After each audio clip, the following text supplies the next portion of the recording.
everybody, it's Christine. I'm going to do my off the board with pineapple papers for August, and I'll give you a little secret. It's still July. But I was looking through the stuff I got to work with in my desk over here that I want to kind of use up, and I had this Vicky Bouton's cut and paste. I believe it's the Scrapbook Flavors of the Month from maybe last month, June, I think. And I had pulled these photos out, and I was like, okay, I kind of want to scrap these together. What made me say that, I don't really know. But I saw that and I was like, okay, I was trying to feel inspired. So I got on Pinterest and I found a layout by my friend, Miss Wendy. And you know what? I thought this is so cute with the little tags, because I do have the tag paper. Now she's only got one photo and I've got two, so we'll have to kind of tweak it. But I still thought, okay, this is so cute. I'm gonna use this. So actually I better save this, image while I'm thinking about it. Because my Pinterest will lose it. I'll lose where I'm at. And I'm like, wait, where's that layout?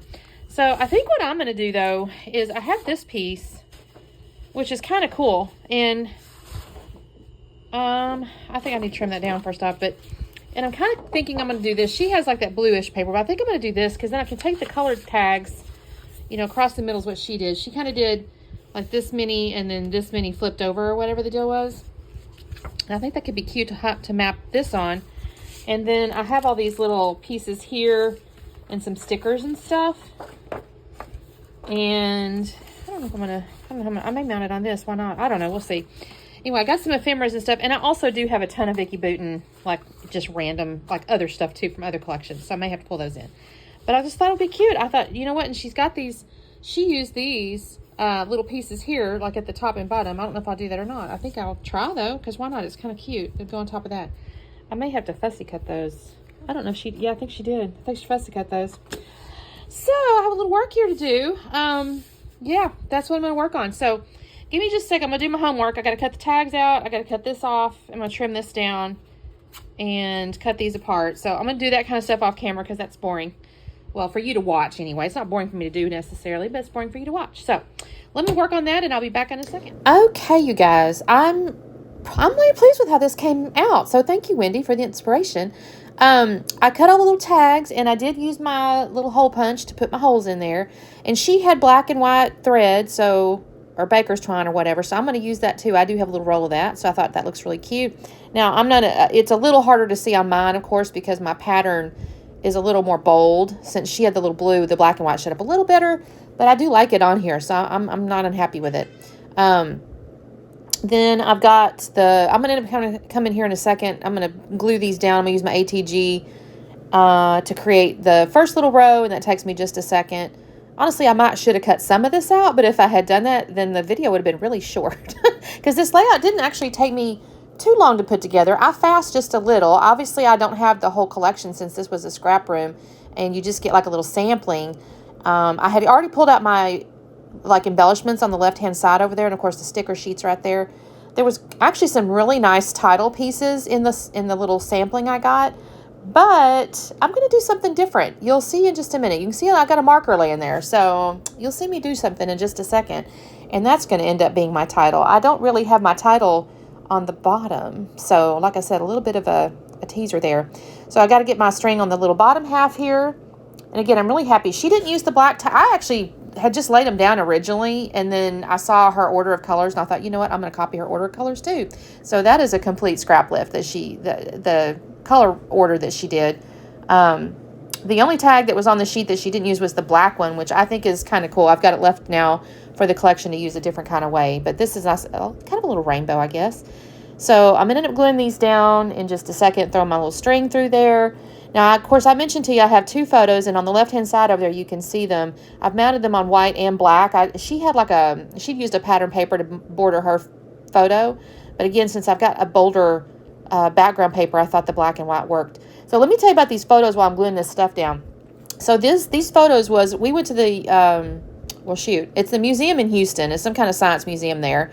And there they had this exhibit called, what's it? I Survived Death or something. Dying of Natural Causes or something like that. It was basically this whole exhibit of like ways you can die that's not murder or whatever. And that sounds, should I say that on YouTube, y'all? I don't know. Will that get me, I don't know if that's going to get me in trouble or not. But basically they had like a little exhibit about poison plants, and there was one about animals, and then there was one about how people fall or whatever. And then this right here was like a book of phobias. I wouldn't suggest to you that anybody would have necessarily passed away from them, but oh, here's my little trick, you guys. I've decided to use this because this paper had some really neat phrases on it.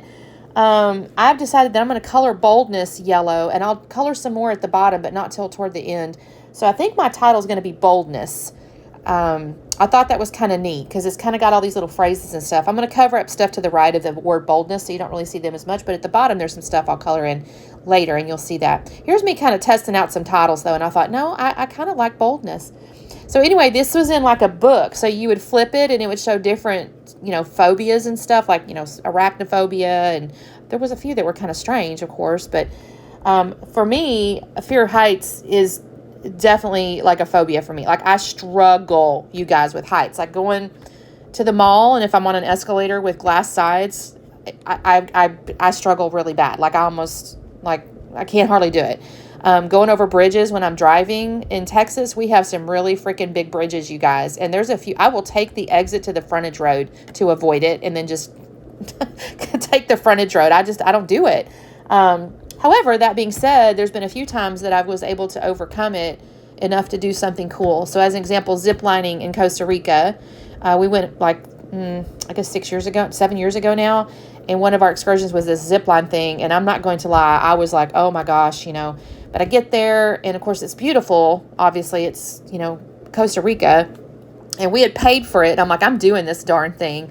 And the first two, not gonna lie, I was pretty terrified. Legs were shaking, little hot, dizzy in a way. But by the third one, I was like, this is not a bad deal at all. So one lady did bail. She wouldn't do it. So I had overcome it there. So again, I write on my journaling. You won't see it here, but I'll write, this is the fear I have to this is the fear I have to work really hard to overcome. Sometimes yes, sometimes no.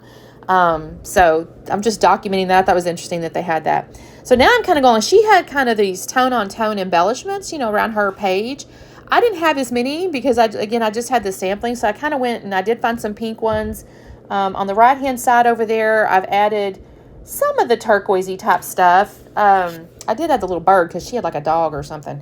So I had a little bird for whatever. Plus birds fly, so they're kind of high, right? The little floral I thought was pretty. I do add, there's some wordy bits on the sticker sheet that had the background has a color. So I've added On My Mind, which had the purple background. I've got All About, which has that kind of turquoisey background. And then the Take It All In had the pink background. And then she did have that little sun up there in the clouds, and I thought that looks kind of cute. And so I did add the sun. And then I had the paper ephemera cloud, and then I noticed on the sticker sheet there was a couple clouds. So I went ahead and added both of those just to give it, a little stuff across the top there. And then I had found a couple of round stickers too with the colors. So this is where I've decided on the bottom, I'm going to color in the words, do the scary thing. And I really like this. I think this is I thought that was kind of neat. That I was able to tie in the words on the paper to kind of the topic I'm covering here. And once I do that, I actually thought about, do I want to do enamel dots or this or that? But there's a lot kind of going on. I didn't want to take away from what I did have going on, so I did not add anything else, you guys. That's the end of it. I was kind of proud of my little idea to color the words in with my little yellow pen there. So that is the layout, you guys. So thank you so much for watching. There should be, I think it's a hop list below of folks that are playing along with the Off the Board Pineapple Papers. So make sure you check those out. Give them some love. Don't forget to say hello. I always respond, unless, if YouTube or somebody lies to me, it doesn't let me know you're there. But usually I see it within a day or two. So I will say hello. Don't forget to like and subscribe. And we'll see you next time. Bye.